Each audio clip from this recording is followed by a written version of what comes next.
Hey everyone, welcome back to the studio. Instead of my usual journaling or planning video, I have an art project that I wanted to share with you guys today. I'm really excited about it, and it's something new that I want to try out in order to become inspired again to paint and draw. I'm using my passport-sized traveler's notebook today. This little notebook has not seen the light of day in a long time. I used to use it as a wallet, and then later on I thought I would use it as a miniature journal, but seeing as I already have a regular sized traveler's notebook, I wasn't really reaching for it to use as a journal.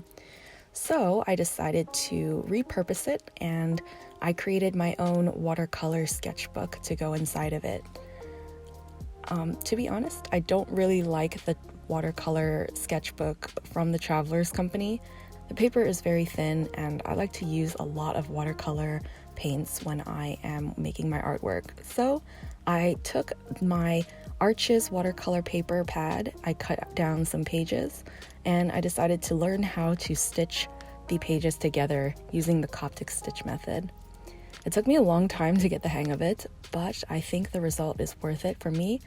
Now that I know how to do it, I can create as many sketchbooks as I want. I can customize every single aspect of it, from the size of the notebook to fit this 3.5 by 5 inch notebook cover, and I can also control the quality of the paper. Arches cold press watercolor paper is a lot thicker and better quality than the Travelers Company sketchbooks, so I just really enjoy using it, and I think it's so cute as well. The Coptic stitching method also allows the notebook to lay relatively flat when you're painting, which is another plus. As for the other supplies that I'm using for this art project, I am sketching out my rough outlines of these little birds with a Blackwing Palomino pencil, or Palomino Blackwing pencil, I should say. And I also have a Sakura Pigma brush pen to do the line work. This brush pen is waterproof, which is very important because I don't want it to smudge when I go over the line work with watercolors. I have a little palette that I filled with Daniel Smith watercolors. Some of them are straight from the tube, and several of them I've mixed for convenience, especially these greens and these purples. As for the brushes I'm using, I have these synthetic hair brushes from Princeton Art and Brush Company. They're a value pack, and they came with several different sizes, different round brushes and flat ones. I think it's a pretty good deal for all the different kinds you get, and they're not that bad quality. I decided to start this new project after a long time of not making any art. I would try and start to make something, but I would get discouraged if things didn't turn out the way I wanted to. It's kind of discouraging, and then I just get deeper into that rut when I have these bad art days. So I decided to create a little project with different parameters, almost like a school assignment. So that way I had structure, and I will be able to feel accomplished after I finish this project. So my goal is to fill up this entire sketchbook with watercolor and ink illustrations at my own pace. I don't really have a theme, but I have a feeling it's going to end up being different animals. I started off with painting birds because I'm pretty comfortable with drawing them, and I didn't want to start off with something that was too challenging for me. For example, portraiture or drawing even other kinds of animals. I find that it's a little bit more difficult to get the proportions right.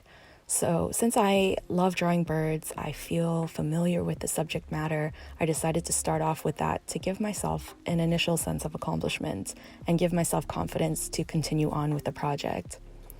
I'm pretty confident that I'll be able to finish this sketchbook because it's so small. It's not as daunting to fill up a tiny sketchbook with fewer pages. I didn't really set any deadlines for when I'm going to finish this project. I don't want to set too many parameters and then get discouraged when I can't meet them. So the goal is just to complete this sketchbook at my own pace, and also to share the process with you guys here on YouTube. For me, I have a huge sense of accomplishment after I complete a sketchbook or a journal, and so I decided to give myself a miniature project in order to wet my feet again and get back into art. I hope to make as many videos sharing my process of this miniature project. However, I'm not going to record if I feel like it's going to be a deterrent in finishing the project.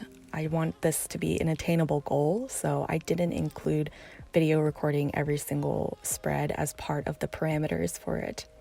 I will, however, share as much as I can on Instagram. And by the way, usually I share a lot more of my journal spreads and my artwork that I haven't recorded on Instagram. So if you haven't followed me there, definitely check it out. I also like to share little behind the scenes on my Instagram stories. I think it's really important for me to show my work and my process either here or on Instagram because sharing with you guys holds me accountable. So that's why I do it, and I'm trying to get more comfortable with showing some of the mistakes that I make and some of the in-progress shots.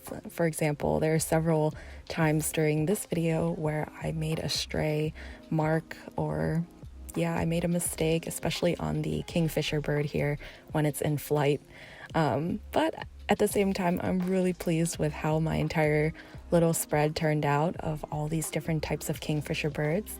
There are about 120 different kinds of kingfishers, but here are just a few varieties. I tried to make them varied and have different color combinations. I hope you enjoyed this video of my miniature art project.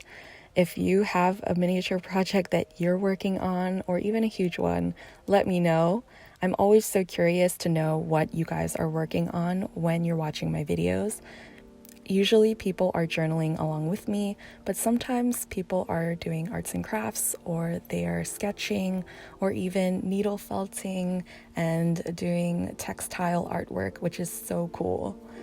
So in general, I usually say happy journaling, but today I want to say happy art making, and I will see you next time.